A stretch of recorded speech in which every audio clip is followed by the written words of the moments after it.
discussion of the book How the South Won the Civil War: Oligarchy, Democracy, and the Continuing Fight for the American Soul by Heather Cox Richardson. Heather Cox Richardson is an American historian and professor of history at Boston College, where she teaches courses on the American Civil War, the Reconstruction era, the American West, and the Plains Indians. She previously taught at MIT and at the University of Massachusetts Amherst. Richardson has authored 6 books on history and politics. Most recently, Richardson has started publishing Letters from an American, a nightly newsletter that chronicles current events in the larger context of American history. Steve, last time we were discussing, how the South won the Civil War, and we got into a couple of different areas. I'm not going to try to go back and rehash that now, but what we ended up with is I'd like to know if there's a particular section or a particular idea from the book that each of you thinks or is striking or that you think is most significant. And I'm going to start off with one that I think is, and I'll give you a chance to gather your thoughts, talking about the settlement in the West. And it sort of leads up to this idea of the myth of the cowboy. And there's one particular paragraph that I thought it said something that I have never heard somebody say before. Maybe it's because I'm not well versed in the history, but it was something new to me. But it says between 1889 and 1890, North Dakota, South Dakota, Montana, Washington, Idaho, and Wyoming joined the United States. Republicans believed that the new states would keep the Northeast in power, but they miscalculated. By 1890, the West had an ideology more in common with that of the South than that of the North. Both the South and the West had extractive economies that consolidated wealth and power in a few hands. Those who controlled mining, oil, cattle, railroads, irrigation, agribusiness controlled the West. Just as the antebellum cotton industry had done, these industries required huge capital investments and lots of unskilled workers. I guess I was a victim of this propaganda about the American West. I was watching TV last week, flipping through channels, and I saw an Audie Murphy movie on. And Audie Murphy must have made 30 or 40 films where he was either the hero or the villain, but it was always the same shtick each time. And of course, I don't have to litany them, but the Gunsmoke and the Have Gun Will Travel and the Bonanza and all of these shows had pretty much the same theme. And it was this mythology about a rugged individual making it on his own, not needing any help from anybody. I guess occasionally gathering together in a posse to go kill somebody, but that imagery took over the American myth. That prior to that, I think Stan, as you pointed out last week, it was the yeoman farmer, which was Richardson pretty, does that. which was it was but I think you brought that up last week, but that was pretty much mythology as well. And I guess my question to you is, what's your understanding now of the American myth, or perhaps the American dream? Trump at his inauguration said the American dream is dead. And at the time I thought, well, he's an idiot. He says all kinds of things, but I think it may have been more significant than I give credit for. So that's what I kind of like to start off with tonight is what is this mythology and how has it evolved, and what is our status with the American mythology now? It seems to me that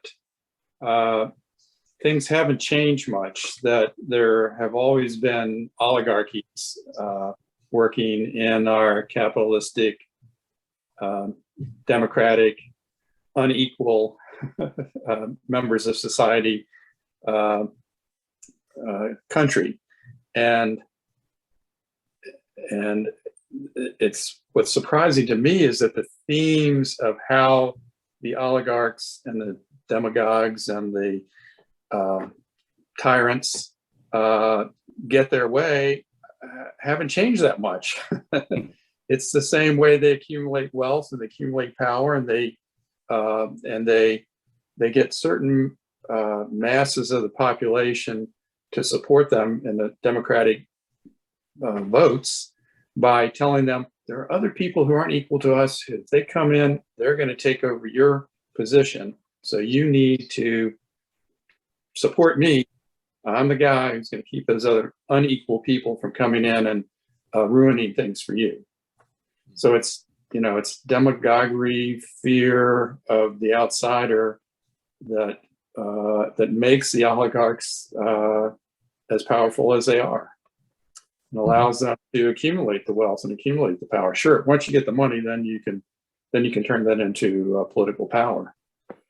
That's what happens. So we have the best Congress that money can buy, and there you go. And a lot of these corporations, they give almost equally to both parties. Because and when it comes down to poor Bernie Sanders is a voice in the wilderness. I think he doesn't take money from these corporations or how he can stand up to them. But it's he did do a good job of getting small donations.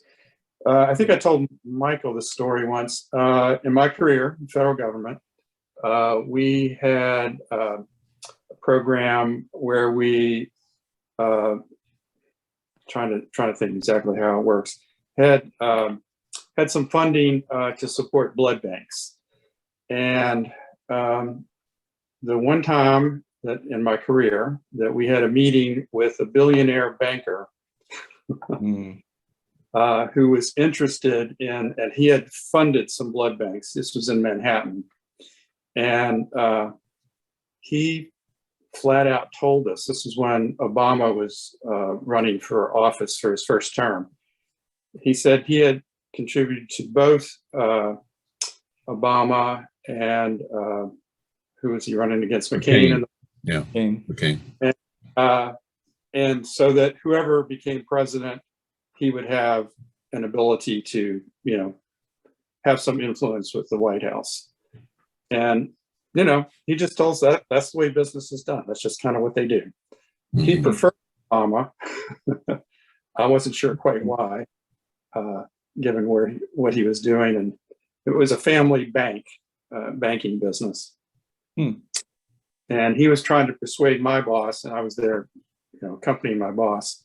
He was trying to persuade my boss to give them some benefit for the program that he was funding. I don't remember what it was. It wasn't anything too terribly difficult for us to say no to, but it was a very strange experience being brought into a billionaire's office and having coffee served on a silver tray and all the stuff they do to show you just exactly where you rank in the hierarchy of things. Oh yeah. Has anybody been watching the series Succession? Yes, I just finished last night the last season, and I was surprised. Oh, there's going to be another season. Oh no, I thought I would get to the end. Yeah, I thought it was the end, but that's like they're a media mogul family, and all they care about is holding on to their fortune and keeping their PJs, which is what they call private jets. PJs. They're negotiating with they're in trouble, and they need someone to prop up their company, and they're negotiating with these people to invest a large proportion of their company, and they're saying, okay, we'll agree to this and this, but you can't have your PJs. It's what? No private jets. We couldn't. But it's like these people live in a different world. But going back to your original question, Michael, about the myth of the cowboy, I think, in a way, the yeoman farmers say, live by the same. But the basic myth was rugged individualism, self-determination, and if you use your skills and work hard, you will be successful, and you don't owe, you can keep everything you earn because you did it yourself, and you don't, you don't owe that to anybody. You don't owe anybody for what you succeeded. And one of the great ironies of the big conflict in the West was between the huge cattle ranchers and the small homesteaders that were coming in. Watch the movie Shane. Yeah. It's a great portrayal of that conflict, and the hero is on the side of the little guy, on the side of the small farmer.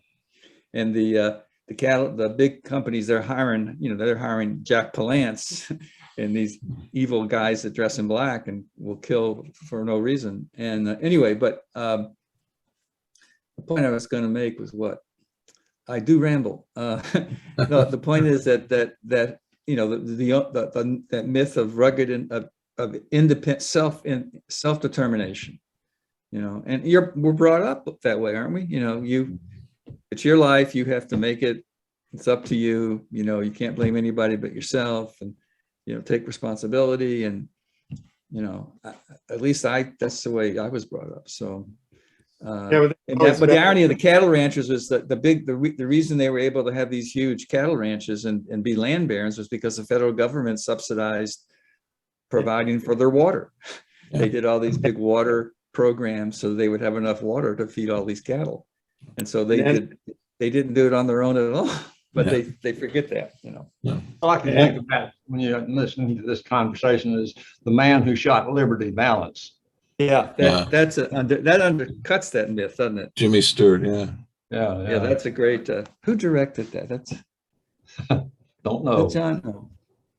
I tell you who wrote the song, Burt Bacharach. Anyway, I used to teach a film class in a lifelong learning program, and we watched that. We were doing the Western. We were doing Liberty Valance was directed. It was a John Ford movie. That's what I was thought. Okay, John Ford. All right. Yeah. Cool. Yeah. So that kind of undercut the myth. That myth. It says No Country for Old Men, the same thing. It undercuts that myth of the actor in that is so good. He says, sometimes I just feel overmatched. No cowboy's going to admit that. Do you think that this myth, Paul, let me put this question to you. Do you think that this myth was a collective accumulation of the feelings of the general population, or was it something created on high and then sold to people down below? And I would ask specifically, is the phrase "all men are created equal" not one of those things that's used to manipulate people? That these founding fathers, when they said all men are created equal, they were like a bunch of rich people in a poker game, and they were saying, we're gonna here are the stakes, but they weren't thinking of including everybody in the house in this. It was just their inner circle. But the phrase "all men are created equal" was used to recruit people to fight the revolution. So is it coming from on top? Does it come from down below? Well, that's complicated because it's really both directions. Okay, on the one hand, yes, they're coming down. They figure out Benjamin Franklin, who from over in France was writing his little notes to the colonists. To the folks in the British in the U.S.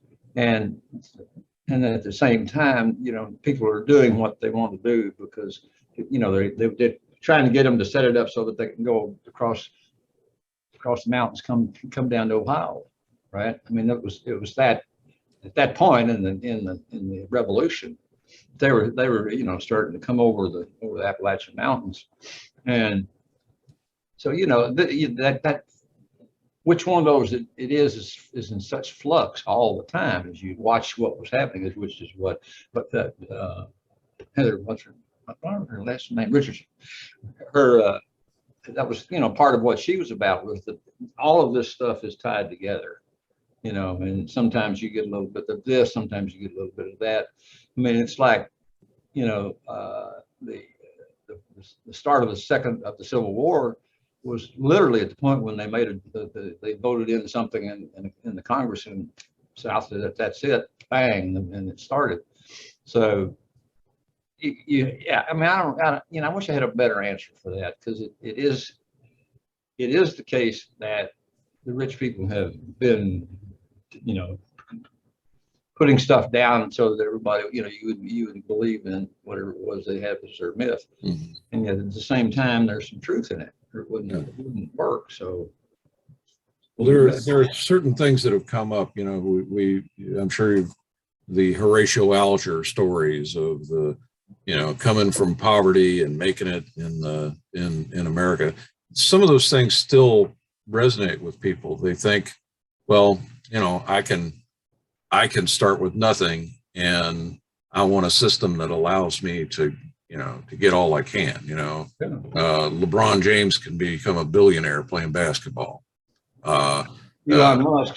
Yeah, Elon Musk can become, so you have a system that perpetuates this mythology, but there is a note of truth to it. There are examples of people who have done that, who have lifted themselves up, but it's not really a systematic process. We don't try to encourage everybody to do that. We leave room for them. So I'm wondering, is that, I guess the question for me is, what's active in the minds of Americans now about what the prospects of America are?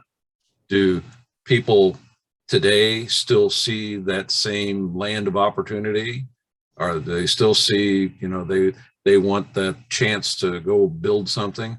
Or are they entitled? Do they feel like they're entitled? I mean, the people on the right would accuse people on the left of promoting entitlement. Well, entitlement is on the right in the form of government subsidies for businesses too. So I don't know, Steve, did you? I want to hear the same question. Is there what is the state of the American dream, the American myth? I think it's still a mix. Okay. But, and I think what we're talking about is basic human psychology, that to a certain extent, and people want you to be responsible for yourself and what you can accomplish. And if you work, you should have the fruits of your labor. But a lot of those myths about, the individuals who do so well usually they've started a little farther along. They jump, right? Yeah. And take Donald Trump, right? He started with $1 million from his father to get He was started. born on third base and he thinks he hit a triple. Right, exactly. Yeah. So there's that part of it, that yes, individuals, it does matter. I mean, if you fuck off and just party all the time, you're not going to accomplish things, right? But if you work, you can accomplish a certain amount, and you should get some credit for that, I think. And that's where there's some equality. There is a meritocracy for you to be able to accomplish things.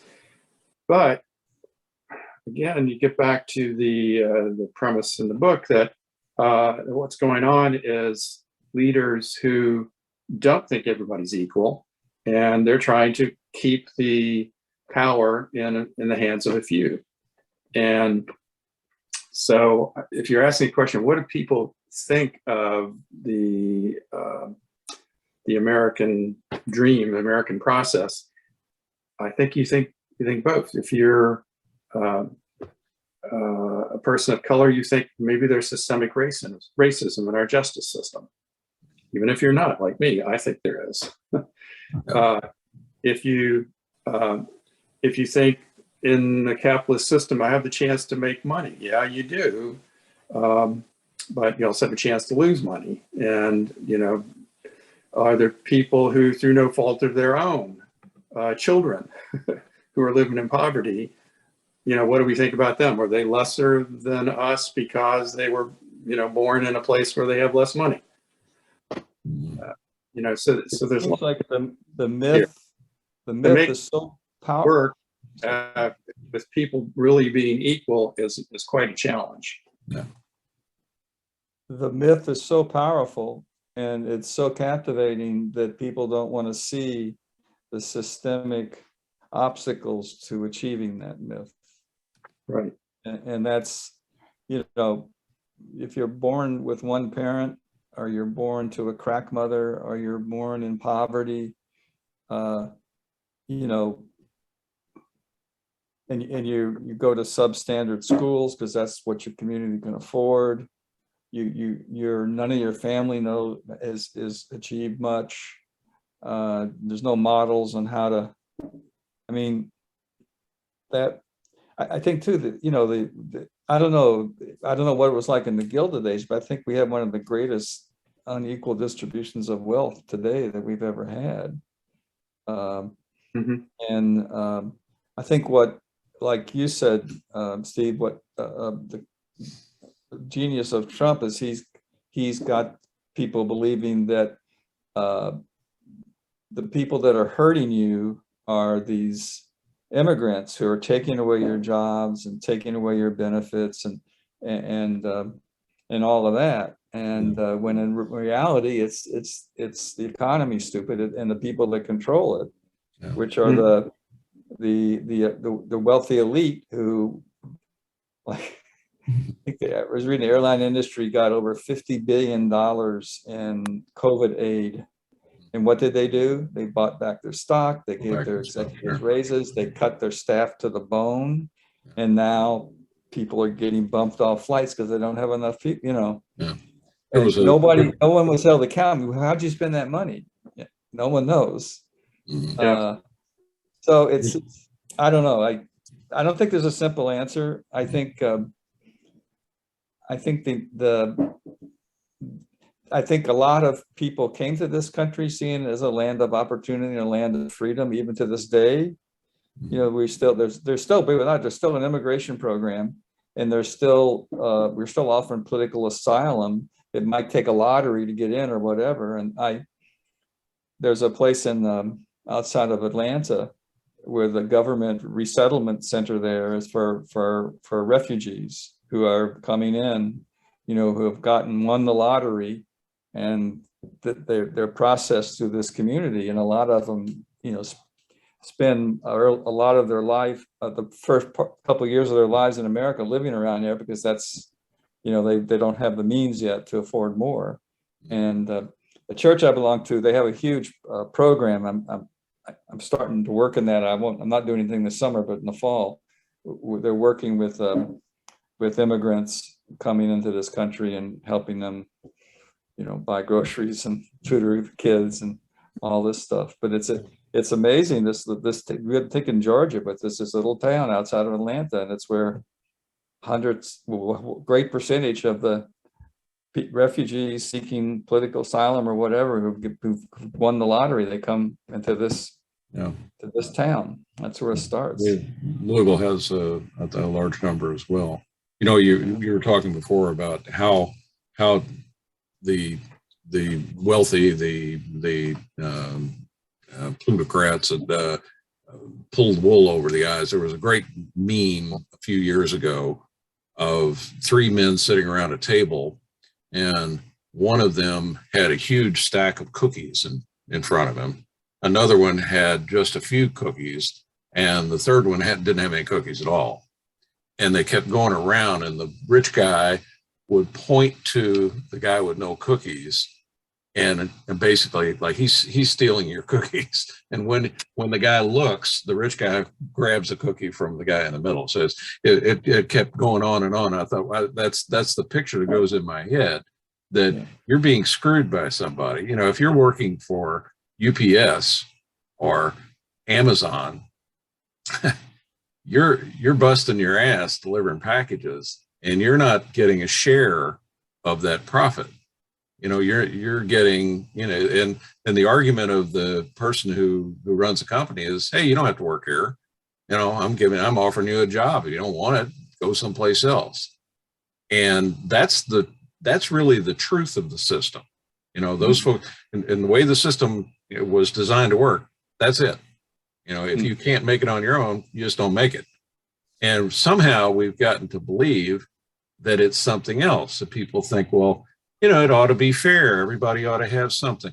that was not the design. Now, I agree that it should be fair. I'm a communist at heart, I suppose, because I think everybody, we're in it together. We should take care of each other, and there shouldn't be excessive wealth and dire poverty coexisting. But that's not the way the system was designed. And I think the mythology is that it was designed to make everybody equal, and that's not true. It was not designed that way. I would aspire to make it that way, but it wasn't. So when was this, where is this design expressed, and when was it? You talking about the way the Constitution was written? Yeah. Or the way the way states was set up? Well, it's not just federal, it's on the state level and even on local level. It was not, they didn't come in, and in most cases, I think maybe Oklahoma may have been the exception, where they came in and divided the land that they had just stolen from the Indians. They divided it up and gave everybody, 40 acres or whatever it was. But in most cases, that wasn't it. That wasn't what they were trying to do. In this area, the original folks the white folks who came in and divided it up were British soldiers who were claiming the land as a spoil of war from the French and Indian War. So they came in here and claimed Louisville. All of the big plantations that were around here were done by soldiers. So and it didn't stop. After we won the revolution, they didn't take those big tracts of land and divide them evenly among the people. There was no reason to do that. That wasn't the intent. So if you were wealthy enough to be able to afford it, you came in and you bought it, you took it. But we've never had a system that tried to gain equality. We've insisted on this idea of freedom. And it's one thing to be free if you're Donald Trump. It's another thing to be free if you're a homeless person on the street. You're both free. Well, let me give you another historical example of how we treat others as not equal. And it's the U.S. Expanding its naval might needed islands in various places. Think Puerto Rico, U.S. Virgin Islands, Philippines, Midway, Hawaii, the Philippines, all of the Philippines, Hawaii. When we make these places territories, those folks have the right to work for us, make our plantations or whatever business we've got going on there profitable, but they don't have the right to vote, right? Because they're territories. Right. And if they complain about things not being the way they should be in terms of how they're treated, well, they don't really have the same protections as a U.S. citizen in a state. I'm not sure how Hawaii managed to transition from a territory to a state, but those other territories are still suffering. Yeah. Of course, we lost the Philippines, but the other ones that we still control, they're still second-class citizens. Yeah. We're all old enough to remember when Hawaii and Alaska were admitted to the Union. Yeah. And there was I don't know where I saw this, but there was a headline somewhere that said, next Puerto Rico. That didn't get very far. Puerto Rico should have been granted statehood, but they weren't going to do that. Imagine how our history would be different, how right now it would be different. We would have a Democratic majority in the Senate. And that's why Puerto Rico. What about the District of Columbia? Yeah. Well, I mean, that's kind of an unusual case, but there should be statehood for them as well. It's the same But thing. they're not going to do that. As what I was saying before about the Republicans granting statehood, it was very calculated. And, Mitch McConnell understands that down to his core. He's got a built-in, if not majority, at least a veto. But nothing's going to happen unless those big square states go along with it. And no matter what the population of South Dakota is less than Jefferson County, doesn't matter. They got 2 senators, and California has 2, and so they cancel each other out. Yeah, that's true. Yeah, that was a It's interesting. Has anyone read that new bill that was passed in the I think in was it the Senate, trying to adjust the way the electoral college vote works?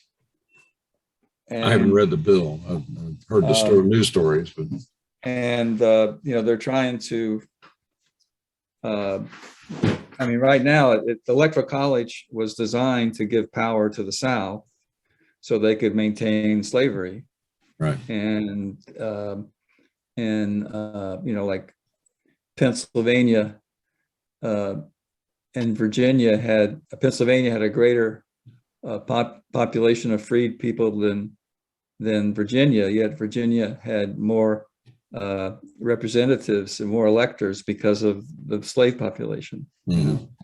So something you said, before I forget this, something you said, Mike, made me think of the regular guy, thinking you work hard, you play by the rules, and you'll succeed, and here you are patiently abiding by the rules and doing the best you can. And along comes all these immigrants and Black people, and they're put in line, and you're waiting, to get your reward, and they're putting in line in front of you. And this is this journalist. I remember this is how she explained Trump's appeal. He was siding with these people that feel like they've been playing by the rules and they're being cheated by social policy, by social welfare, by all of these government programs that are giving an unfair advantage to people who haven't worked as hard and don't deserve it. Like the story of the workers in the vineyard, right? Yeah. The old parable. The guy who worked all day and got the same wage as the guy who worked just the last hour. I never understood that one personally. No, it never thought it was fair. It goes against my capitalist beliefs, but yeah. Well, my kids. The Lord works in mysterious ways, Michael. my daughter always used to say, I heard her say a million times, it's not fair. And whatever the situation was, it's not fair. And my reply would be, you're right, it's not fair. That's the way it is. It's not fair. It's not fair that some people get disease. It's not fair that, there's all sorts of things that aren't fair. But somehow, going back to what I was originally proposing, that somehow there is this mythology that persists that says it ought to be fair, and that's fine. I think the whole idea of equality. I think it ought to be fair, but our system is not designed to make it fair. It's designed to make it. I don't know. You get the terminology becomes a little bit skewed here, but my point is that sometimes we think that the government or the people of the United States are trying to achieve a certain collective goal, and that's not true. They're not all after the same thing.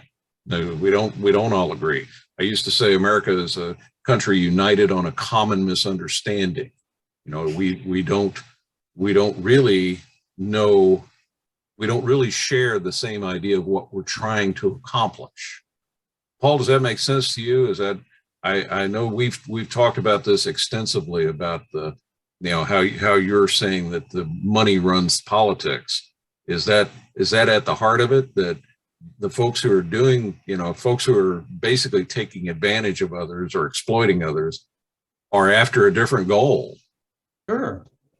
Of course they are. I mean, that I'm thinking all this time, what's really happened here is that you have this connection from the very wealthiest people in the United States to the very wealthiest people in Britain and England and Ireland and Germany. And, you chase them all around, and it's just like these, you see the giant yachts going by, somebody will say, well, that's so-and-so's yacht.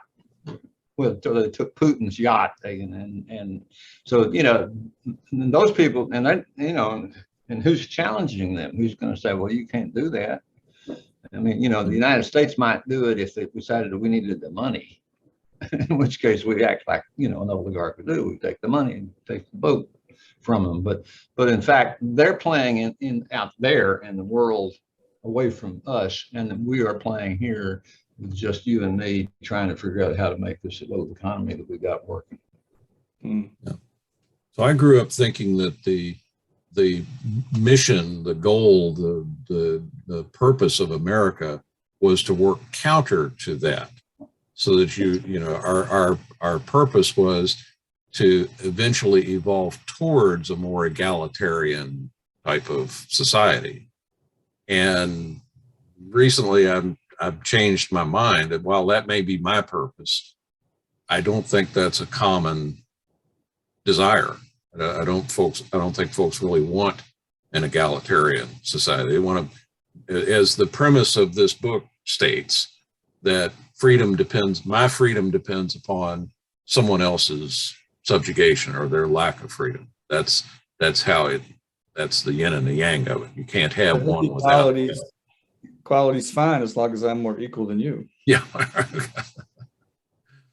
The same thing with capitalism. It's good to make a profit as long as we can find the cheapest labor, wherever that might be in the world, to make our products. Yeah. Yeah. It's interesting. I think Robert Reich in one of his books talks about, how the greatest economic, most equitable economic distribution in this country was right after World War II up until like the 70s. Yeah. And that's when the tax rates on the richest were the highest. Yeah. That's when corporate executives did not make 150 times more than their workers on the floor. And that's when unions were strong. Right. And all of that's gone away. And then why is that happening? Well, another idea that's out there that somehow or another seeped into my little brain is the notion that history goes in cycles, and we're in this period now of like with the Great Depression and the war. Government was seen as a means to an end, as a good, as something that could accomplish things, with the New Deal and all of that. And then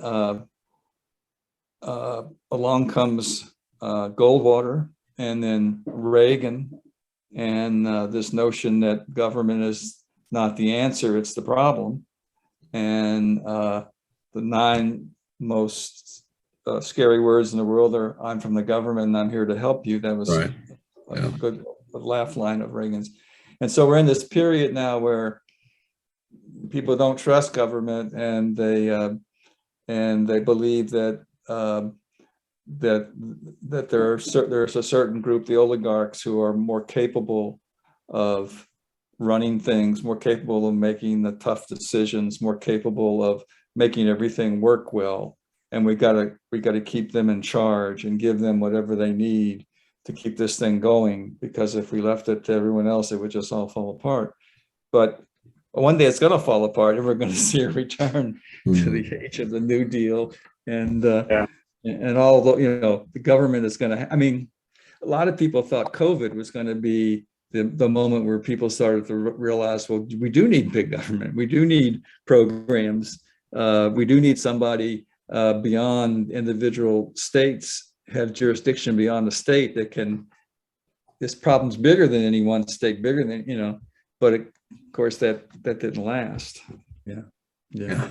Thinking about comment about fairness, and your daughter saying it's not fair, and that the world's not set up to make things fair. But I think sometimes your smaller circle of family, friends, community is where you can make things fair. I don't know why. Something we just said made me think back that there are forces at work to counterbalance some of the awful things that happen, and you can see it when you can see it personally, but it's hard to see how much of it's going on across the whole country. Is all the little families working to help each other? Friends. There was an article about a guy from Kentucky who built a mansion. He was outside of Richmond, Kentucky, he started a big discount liquor store, made a fortune, ran as a conservative, got elected to the state senate. He built this huge, like 17,000 square foot mansion with a 2,000 square foot underground bunker. One night he was sleeping and he heard the doorbell, and he went down. There wasn't anybody there. And he went back to bed. And the next thing you know, he hears this big bang, and there's a guy with an automatic rifle in his home. The guy shot his oldest daughter, killed her, and he was going after him when he was able to grab a gun and shoot back and run off. But this guy, he believed that the world was coming apart and that we have to prepare. And so his idea of preparing was building this bunker. But the mistake he made was he let it be known, and his house went on the market. Well, anyway, word got out that there was this bunker there. And the reason that guy was there, the guy was psychotic and he had problems, but he felt like he wanted control of that bunker. So when the shit hit the fan, and so he was there to kill all them so he could take over the bunker. That's something else that I'm curious about, because I wonder if we don't all have a similar feeling. It's what would you do if you won the lottery? Well, I think for most people, it's, I'm going to do something to get myself away from the troubles that I see. I'm going to go to an island. I'm going to go to a beach or a mountain hideaway. That's if I had that freedom, I want to get away from the problems. I don't want to try to solve the problems. I win $100 million. Am I going to invest that back in my community so I can solve a problem that couldn't be solved without the funding before? Or am I just going to take the money and run? And I think with the guy you're describing is, he made it because people in the community supported him and bought whatever he was selling, liquor or whatever. And his wealth came from the community, but his goal, his idea, the hitting the jackpot is getting away from all that. And I think that's part of that dilemma, that my freedom depends upon my subjugating people in this sense of gathering a big bunch of money from other people and then taking off and going someplace else. And I think that's the real American dream. Yeah. Could be. Well, the question I a have, logical extension of self-determination and rugged individualism.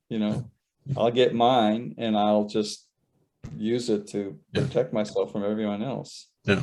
Paul, go ahead. I was just thinking, okay, yeah, so you hit the jackpot, you got some multi-billions of dollars.